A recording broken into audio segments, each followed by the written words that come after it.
Hello, and welcome to episode 82 of Mark talking about every record he's ever owned. Can't say that's going to be fantastically interesting to you, especially when I get to around about episode 4027 and I end up starting to talk about Beth Orton B-sides.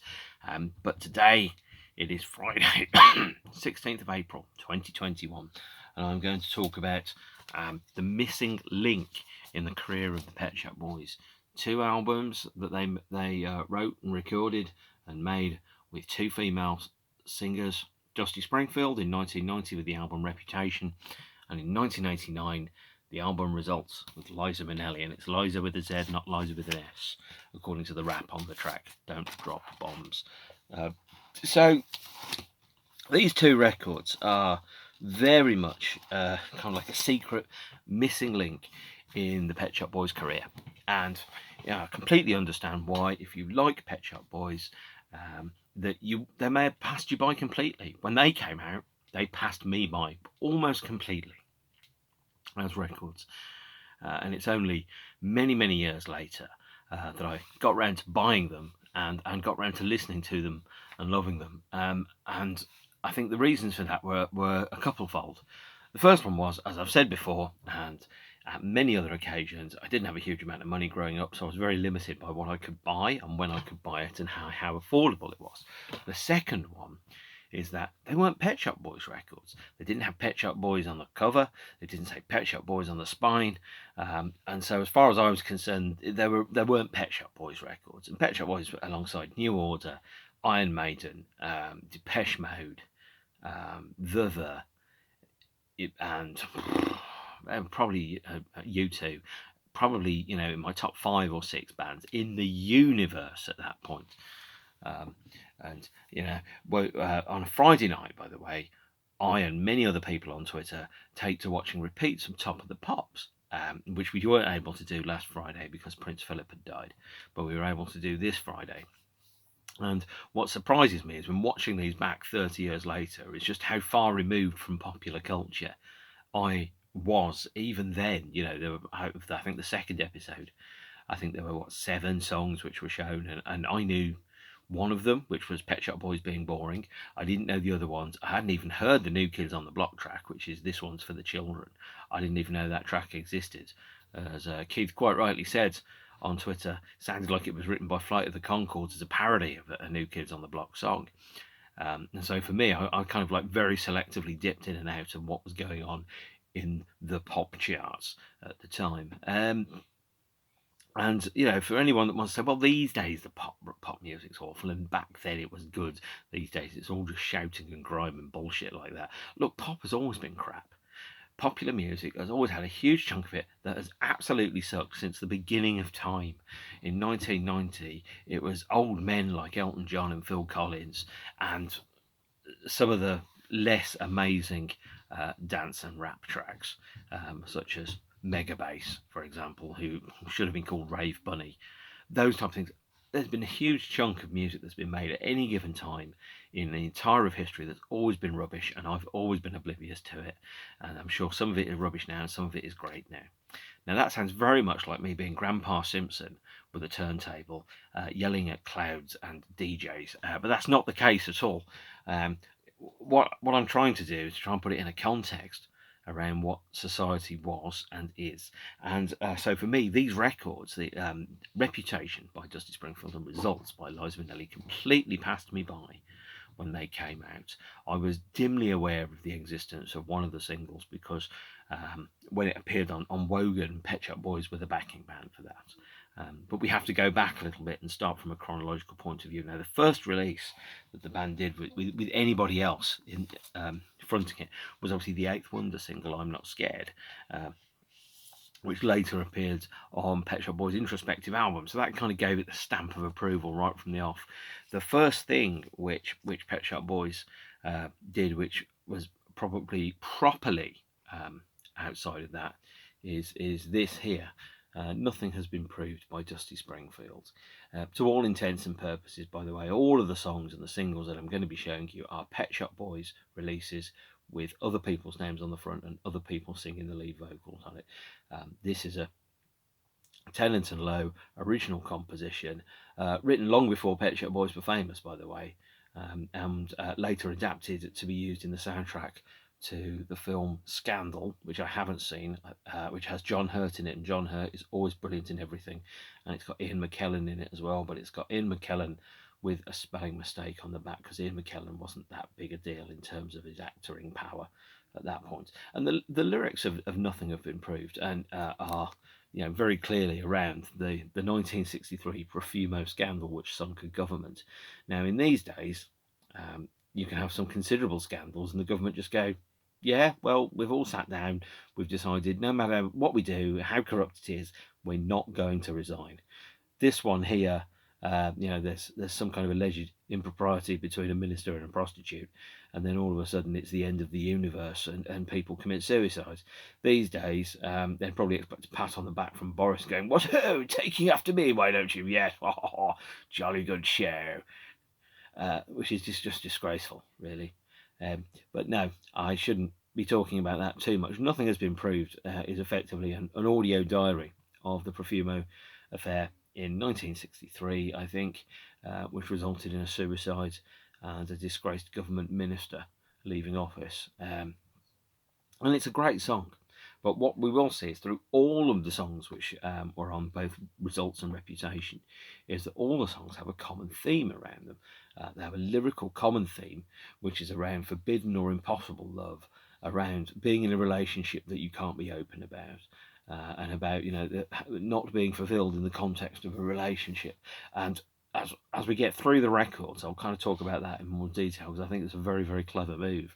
And very astute, is Pet Shop Boys were writing songs to be sung by other people, and writing songs from other people's perspectives. And this isn't like that rubbish concept thing where you end up writing a song about a dragon called Henry or something, and how terrible it is to go to a private school and having lost your daddy in the war and dressing up as a flower or anything like that prog rock nonsense. This is none of that. This is just writing about songs that have empathy for other human beings in other positions, people of other genders, other sexualities, or maybe people that have got fluid identities and have to live in a society that wants to crush all components of your individuality and turn you into a man in a suit who goes to a 2 up 2 down and has 3/4 of a dog and a Ford Mondeo and all that kind of stuff. So Nothing Has Been Proved is the first of the songs around that, which was released in, I think, February 1989. And this, of course, builds upon the previous single, What Have I Done to Deserve This?, which was Pet Shop Boys and Dusty Springfield duetting again about an affair and a relationship that had gone disastrously, catastrophically wrong. So February 1989 saw the release of Nothing Has Been Proved, and unlike the other Pet Shop Boys releases, there were not a huge number of formats. I've shown you the 7-inch there. There was a CD single. There was also this rather elegantly packaged gatefold 12-inch, again with a picture of Dusty on the inside. And this has a dance remix by Marshall Jefferson, which I've not really listened to in any great detail because it's not been vastly exciting for me. And the same tracks that are on the 7-inch, which are the vocal of Nothing Has Been Proved and an instrumental, which is exactly the same track but without the vocal on it. So, sorry, you'll have to forgive me. It's been a very long day and I'm trying to cut down on my caffeine. And you should probably think, well, why don't you have more caffeine? Well, it's actually 11 o'clock at night. And being chock full of caffeine at 11 o'clock at night is a bad idea unless you're about to go out or you are already out. So Nothing Has Been Proved. It was a really interesting single, and it got into the charts probably on the back of the Pet Shop Boys and their name, as opposed to Dusty Springfield. People going, well, it's Dusty Springfield singing a Pet Shop Boys song, in much the same way that I'm Not Scared was successful, because Eighth Wonder, were never had a hit like that before or after. Now, the next thing that happened really is, and I think this is, and I have to talk about it in quite an abstract concept, is that from my perspective, is that I think that the Tennant and Lowe spread themselves a little thinly when they were doing this, actually, because they had come off the back of the Introspective album, which was the previous episode, which was the end of the Imperial phase. So the band were no longer invincible and bulletproof. They were starting to have failures. For example, the EMI was starting to lose confidence in them as a an unstoppable pop hit machine, and so the band kind of thought, well, we're at a bit of a crossroads here. I mean, are we going to stop, and are we going to make music for other people and kind of take a step back from writing and recording and become almost like a Motown or a Stock Aitken and Waterman kind of hit factory? That was one part of it, and the other part was, well, we've got an opportunity to work with people that we really, really value and admire and respect. Now, as far as I was concerned, in 1989, making a record with Liza Minneli, who was she? I had no idea. I was a 16-year-old kid in Birmingham. I had no knowledge of show tunes. I had no knowledge of musicals. I think I'd vaguely heard of a film called Cabaret, but I'd never seen it. I had no idea who Liza Minnelli was, no idea who Dusty Springfield was. To me, it was all weird and alien. Now, I understand now, with the passing of time, is that if someone said to me, if I was a musician, I had an opportunity to write and record and collaborate an album with some musicians that were very, very influential to me when I was growing up, I think I would have snapped their hands off and I've gone, right, I want to write songs from a different perspective. And the perspective that they were writing about in these albums were perspectives which I had no experience of. It's about being an older person, maybe coming towards the end of what you're regarded as your youthful life. And I don't want to sound too bitchy about it, but if the way that society and culture paints human beings is that if you're 40, 45, or my age, over 45, society doesn't look at you as a sex symbol, or it doesn't look at you as leading man status unless you're Sean Connery. And that's the really weird thing. If you're a woman and an actor, or a woman's or a female vocalist artist, you tend to get kind of ruled out a little bit by virtue of your age. You then get starting to play, the mothers and the aunties in the movies, or the mother-in-laws. You don't get to play the sex leads, and so, for example, even a film, I forget the name of it now, that has Sean Connery in, and he looks something like 142 years old, and his love interest is Catherine Zeta-Jones, who's not only old enough to be his daughter, but very possibly at that point his granddaughter, and yet somehow Hollywood painted that film as a plausible romantic relationship and a common romantic relationship, which is bonkers. And so the women in the Pet Shop Boys are writing for in here are women that are generally written out of history, and that's reflected in all the lyrics that we've got for all the songs. So the first song from the Liza Minnelli album, Results, is a cover of Stephen Sondheim's Losing My Mind, which is from the musical Follies. And if you've heard the original version of it, it is very, very, very different indeed to the version that's on here. And so the recording of the Results album, by the way, and I should talk about that before I then talk about individual songs that are in it. The recording of the Results album took place, I think, between February, March and April 1989, just before the band started their first world tour, which began in, I think, June 1989 in Hong Kong. And the musicians that are on this are the Pet Shop Boys touring band from 1989, which is Chris Lowe with a whole bunch of synthesizers, JJ Bell on guitar, Dominic Cummings on percussion, Courtney Pine on saxophone, and I think there's another couple of programmers that are involved in that. And so the Pet Shop Boys live band in 1989 was effectively 4 or 5 people. There were Chris Lowe, there was an offstage keyboardist, general percussionist kind of guy. There was Danny Cummings on percussion, Andy Richards on keyboards, and JJ Bell on guitar, Courtney Pine on saxophone, and there was another chap whose name I've forgotten who ran all of the keyboards and sequences off stage. And that was the configuration of the musicians that recorded Results. And so Liza Minnelli came into London in, I think, March 1989 when she was touring, and she recorded vocals during the day and performed shows during the evening. What she was used to doing was kind of singing live with a band in the studio. I was quite surprised to turn up to the studio and find that the music had already been recorded and prepared and produced, and all the tracks had been laid, and all she had to do really was just throw her vocals down onto the tracks, and that was a first for her, and I think it was a first for me as well, actually, because what I was listening to was a Pet Shop Boys album that had a female vocalist and songs from a female perspective. So there's 10 songs on Results, depending upon which version you get. This is an original 1989 CBS epic Records version. And I got to tell you, I love this album. I regard this as a Pet Shop Boys album with someone else singing, and it is easily better than some of the Pet Shop Boys albums. I also think it's an album that was completely out of time. So when it came out, I was really confused by it, because it was portraying Liza Minneli as kind of a sexual older woman in all the lyrics, right from the start, from Losing My Mind and all the other songs that went on the album. And to me, I found it really difficult to kind of, think into that point of view, because I was most definitely not a sexually active teenager at that point. I was a very kind of repressed, shy person trying to work out who I was and what my identity was.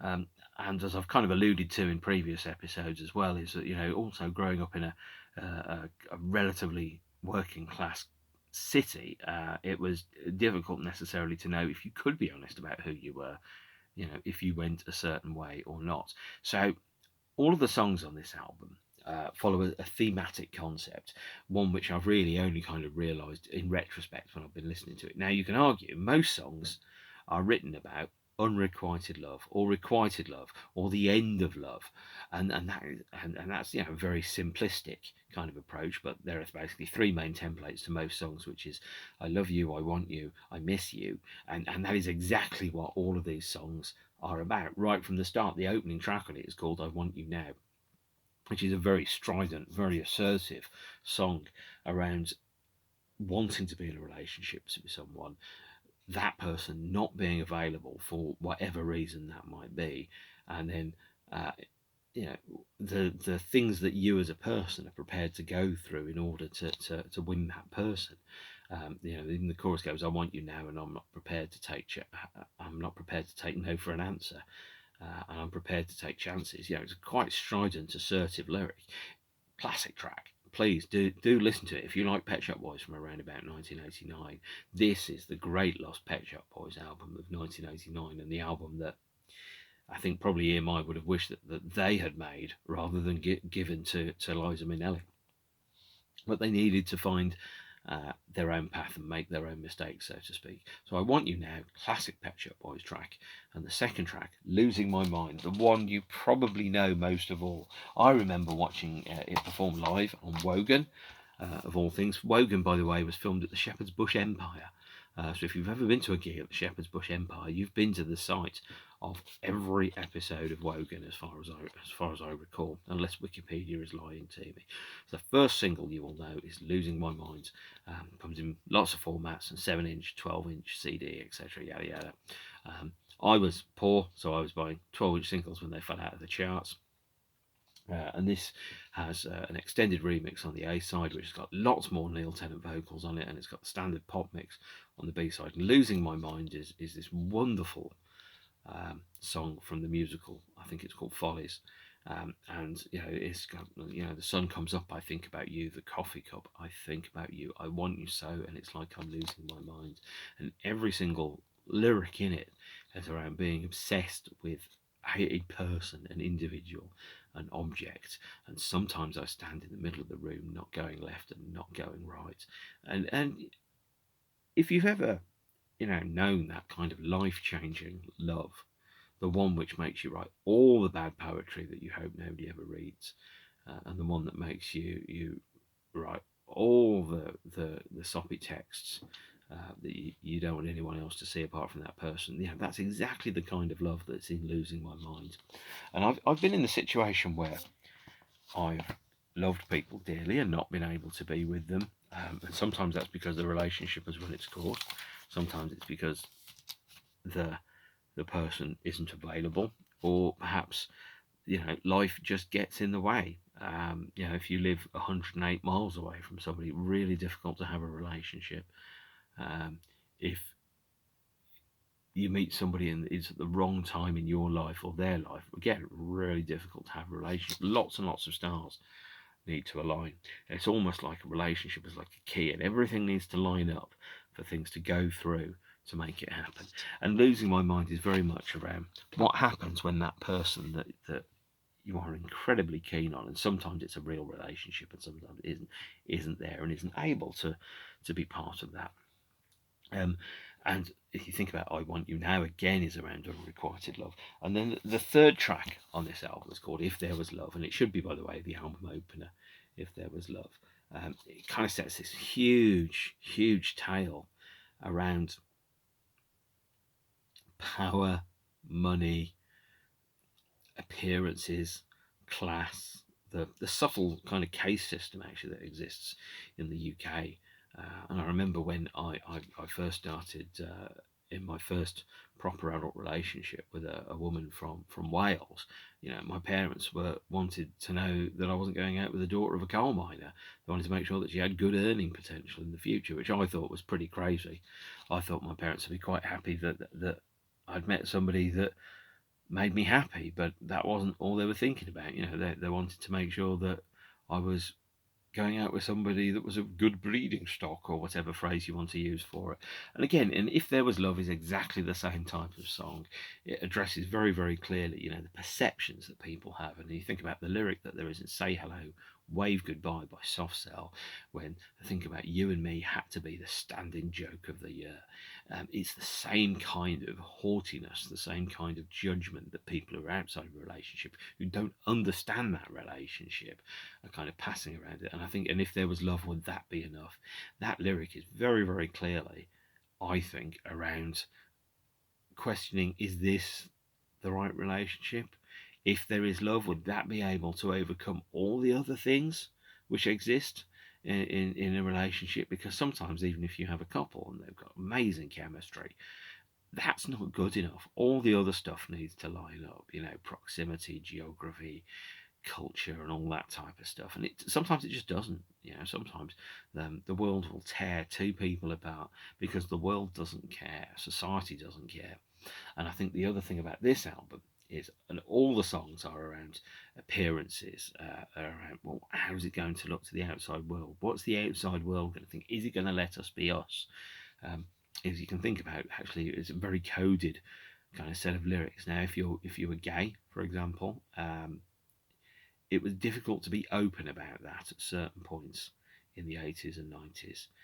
And so there's a lot of code in the album, which is very clearly kind of saying the same kind of thing, going, are we allowed to be the people that we should be? Can we love who we need to love? Which again was a common theme which ran all the way through, actually, and the later album Behaviour as well. So it's a really strong album from a lyrical perspective.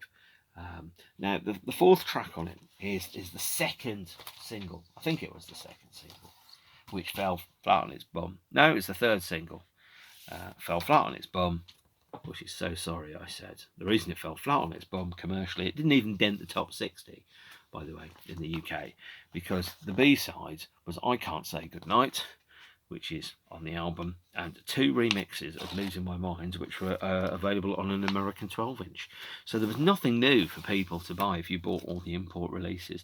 Now, So Sorry, I Said also appears in a Neil vocal on this, the reissue of Introspective from 2001, and later put back into press in 2017, which has a number of demos. Now, So Sorry, I Said is a very underrated song. And it was performed live by Pet Shop Boys in 1991 on the Performance Tour, where Neil sang the lead vocal around that. And talking about the song, for example, it was recorded at the same time as Nothing Has Been Proved at Abbey Road Studios. And somewhat strangely, when they did the demo, Chris didn't play on the demo at all. So I don't even know if he plays on the version that's on this. And the song was written for Liza Minneli, and I think probably the best way to describe it is that Neil said he was trying to write a song in the style of Stephen Sondheim, and really, it says in the song, the woman says so sorry when really she shouldn't. When it comes to the crux of the matter, she just swallows her pride. And Liza really understood that. And that's, what this song is all about. A lot of it is around, well, sometimes you have to think, is this a battle I'm prepared to fight in a relationship? Is this a hill I will die on?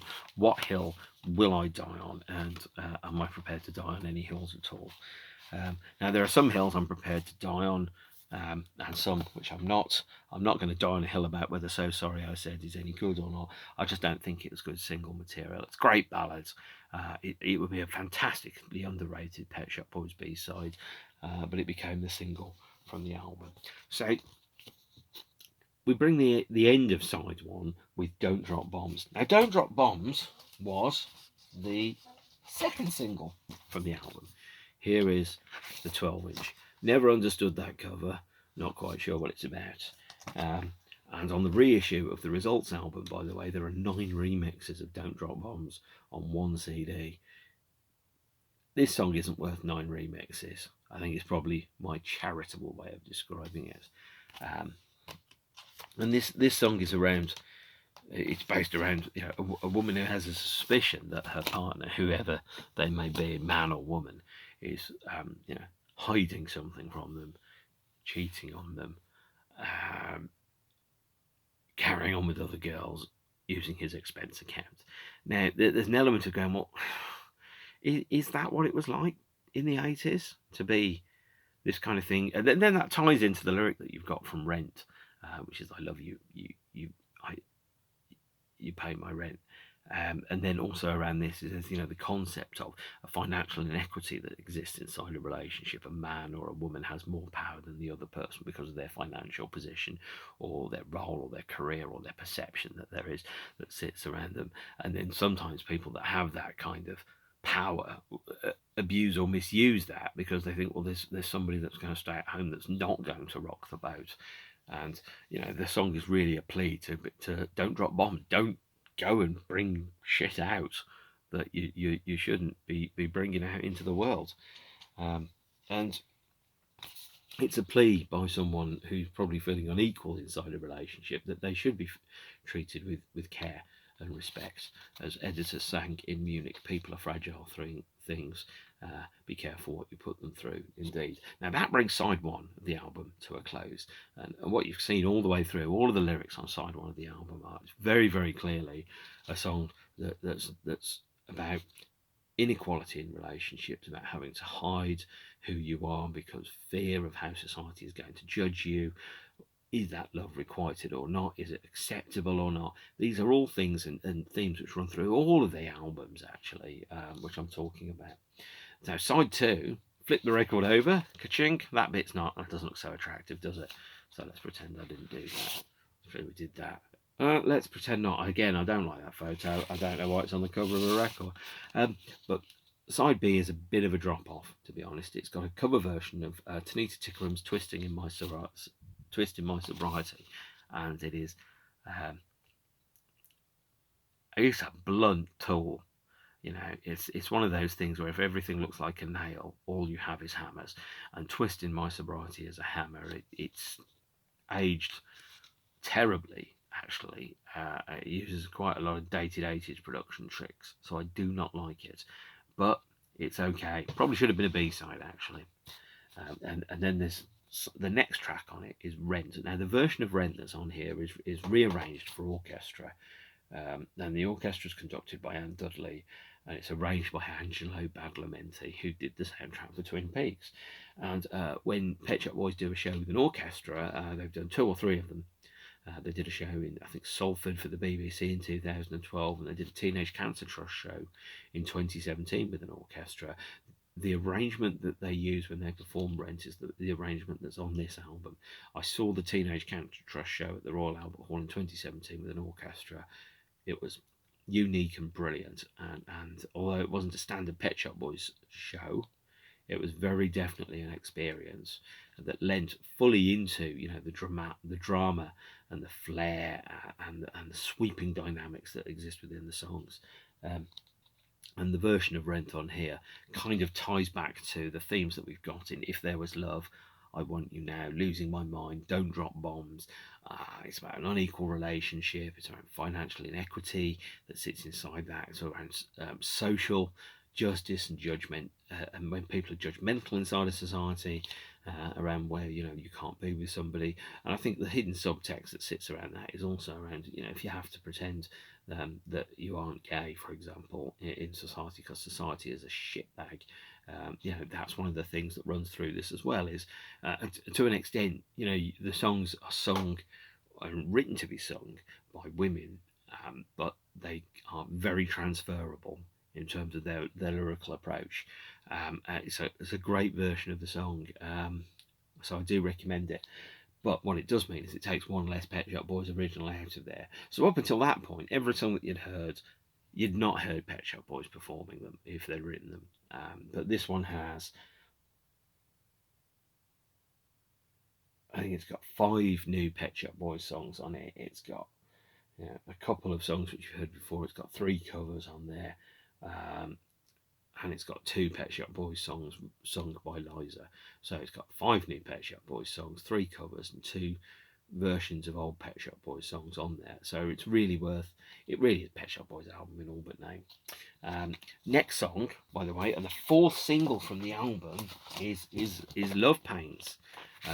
Love Pains is a great song. It's a cover of a 1979 disco classic, and it just sounds wonderful. Personally, when I sequence the album, by the way, I have If There Was Love first and Love Pains second, and then I run into the standard album sequence. But it's a fantastic, bouncy up song, which is huge. And I think one of the other things is, and people tend to overlook this, but when you think about people starting to use synthesizers and keyboards, a synthesizer or a keyboard is like having an orchestra in a box. And with this, the Pet Shop Boys decided to take that approach of having an orchestra in a box and make it real. So all of the big dramatic sweeps that you would have, the drama that you would have. Sometimes if you've got guitar, bass, and drums, you are limited by the sounds of guitar, bass, and drums, and you can't add that extra layer to it. If you've got a keyboard, you've got an orchestra in a box, and that's exactly what this album does. So it adds Love Pains, which is again another song about how love hurts and you can't be with somebody that you want to be with. Penultimate track is a version of Tonight Is Forever from the Please album, again with an orchestra. Again, when Pet Shop Boys performed Tonight Is Forever with an orchestra, they performed this arrangement of it, and again arranged and conducted by Anne Dudley of Art of Noise. And finally, the last one is I Can't Say Goodnight. And I Can't Say Goodnight is a pretty kind of nothing of an ending song, really. But again, it's kind of like the concept being that she can't be in a relationship with this person that she wants to be in a relationship with. And one of the key things about being in a relationship with somebody is you're able to say goodnight to them at the end of the day, and you can't. So that brings the Results album. Here's a couple of 7 inches I haven't mentioned before, kind of to a close. Album was released August 1989. Just before the release in August 1989 of it, as I've said before, the band were on their first world tour, and this Results was recorded by the live version of Pet Shop Boys, which was built for that tour. I forgot to mention this in the previous episode. This is a Japanese-only EP called In Depth, with Neil and Chris trying to look like Batman and Robin. There is no reason for me mentioning it to you, apart from the fact that it came out before Results, and I completely forgot to mention it previously. So, Pet Shop Boys released the It's Alright single. They did the tour, which ended in, I think, late July 1989, probably at Wembley Arena. And then things went very, very quiet for a while. Neil made a guest appearance on Electronics Getting Away With It. And the next thing that we heard, by the way, was this, In Private by Dusty Springfield. This is a promo one-sided 12-inch with a release date on it of 20th of November 1989. And In Private was part of the sessions that went into the recording of a split LP with Dusty Springfield called Reputation. Here's the original 1990 LP release. And Pet Shop Boys wrote and performed unproduced every song on side 2 of this album. So you've got 5 new Pet Shop Boys songs on there, and it's backed with In Private, Daydreaming, Nothing Has Been Proved, I Want to Stay Here, and a track called Occupy Your Mind. And Occupy Your Mind, by the way, was performed by Pet Shop Boys live on the 1989 tour in an instrumental form. So not a completely new or unheard song. It's definitely got Pet Shop Boys DNA all the way through it. And In Private was the first single to be released from the album sessions. As per normal, I've got two 7-inches because sometimes I see one for about 99p, and I can't remember if I've got this one. I'm going to go and buy it. But here is In Private on 7-inch. Now, In Private is again another song about the gap between public and private perceptions, and what are you going to do in private when no one's looking. It's another song that's written to a lover that is in some way ashamed of that relationship. Now, it could be the relationship is secret, it could be it's not socially acceptable, it could be there's another reason behind it. But it's I think even the last lyric of the song, and I'm going to open it up now to have a look at it says, what you're going to say in private, that you still want my love, we must be together, and what you're going to do in public, you would never ruin love that you can remember. And I think the key lyric in this is, what are you going to say when you run back to your wife? I guess it's just the story of your life. It's a very clear song around being a secret relationship. And yeah, it's such a sad song in that respect. It really, really is. Never heard the Pet Shop Boys version of it. And it's difficult for me, I think, sometimes to listen to it and try and kind of project, well, how would that sound as a Pet Shop Boys track? Effectively, it's just a Pet Shop Boys track with Dusty Springfield singing. Here's a CD single, which, by the way, has 3 tracks on it. It's got a 12-inch mix, it's got an instrumental and a 7-inch mix on there. And there's also, by the way, a remix 12-inch, which has remixes by Shep Pettibone, who you may have heard about in a previous episode, primarily because I've got his Introspective triple 12-inch. And this is back with a couple of dub mixes on the B-side. Utterly forgettable, to be honest. And that's why it passed me by at the time it came out, much like Results. I was like, well, Neil's not singing it. It's a bit of an indulgence to record songs by people that I've never heard of. And it's only over time, as I've matured and I've experienced more in life, that I've been able to get a relationship with these songs, because these songs are written for the perspective of somebody who's much nearer my age now than I was when they came out, and has much more life experience, and around the kind of things where as I've said before, relationships are an abstract concept to me. When these albums came out, I understood them intellectually. I understood how relationships worked and stuff, but I'd not experienced, well, what is it like to love someone and not be with them? What is it like to want to be with somebody that society won't let me be with for some reason? What would it be like to be of a sexuality that society would condemn? Would I get beaten up at a bus stop if I stood at the wrong bus stop and I wore the wrong clothes? Those type of things. And again, there's an element of putting the lyrics of Reputation and Results and placing them in a slightly different concept, to be able to talk about the key concepts of things without being able to address them and be really, really on the nose about them. So Reputation, by the way, if you haven't heard it, the 5 songs on here that Pet Shop Boys write and produce are absolutely great. In Private is a classic. Nothing Has Been Proved, I've already talked about. Daydreaming is a really good song. And by the way, there's a remix of Daydreaming, which was planned potentially as a 12-inch on a single, which only came out on a CD single in 1995. I found out last week that remix existed, so it's pretty obscure. There's a remix of Daydreaming. And then the last 2 songs are I Want to Stay Here, which, if I recall correctly, is a cover version of a 60s track, which sounds very, very different indeed as a duet, but it's sung just solely by Dusty. And then there's Occupy Your Mind. And Occupy Your Mind is kind of like reflects, I think, of the Buddhist mantra, which was something which influenced Neil at the time, which is around, is to, what do you occupy your mind on? What do you occupy your mind with? What do you put your focus and your time into? Great record. missing link in Pet Shop Boys' existence, this and Results. If you're kind of thinking, if you like Pet Shop Boys and you haven't heard these two albums, run over to YouTube or Spotify right now, give them a listen, and I think they might expand your mind a little bit. But very, very important to the band's existence, and also kind of prove to them that writing for other people may be satisfying, but it probably wouldn't be as commercially or creatively satisfying as perhaps they wanted to do. So that's where I'm going to wrap up talking about two great albums which are the missing links in an understanding of Pet Shop Boys' career. So Liza Minneli's Results and Dusty's Reputation. And Liza Minneli's Results, by the way, takes its title from a drunken aside from Janet Street Porter, and she's talking about a Louis Vuitton dress, I believe, and she said, "It's what I call my results wear. Whenever I wear it, I get results." And then all of a sudden, Neil was like, "I need to use that for an LP title," and that was how the album was called, Results. Anyway, I'm going to stop yabbering at you now. I'm going to wrap up here.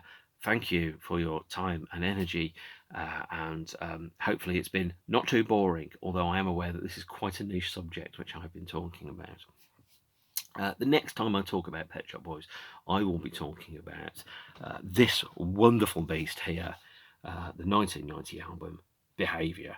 Absolute classic. In case you can't wait long enough to hear what I think of it, it's really bloody good.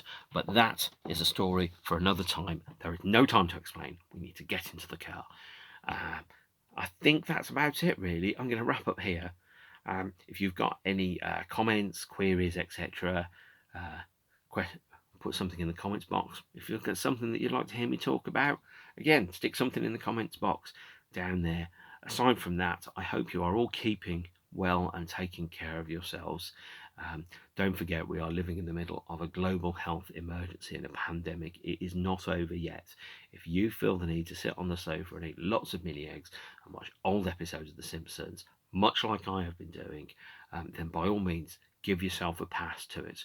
If in a world that is losing its mind, we just need to be more kind, my friends. We need to be more kind. We need to be kind to ourselves as well. Sometimes, like me, you just have to spend the day wearing pyjamas and watching old movies, which, by the way, I do far more than you probably realise. Things I'm going to talk about in future episodes might be the films of David Lynch. I've finished watching all of those. The films of Stanley Kubrick. I've finished watching all of those. I'm currently eating my way through the entire works of Steven Spielberg. That's taking quite some time. I'm also interested in talking about Depeche Mode albums, Cure albums, Suede albums, New Order albums, and anything else that I can think of. U2 as well. So I hope you're all right.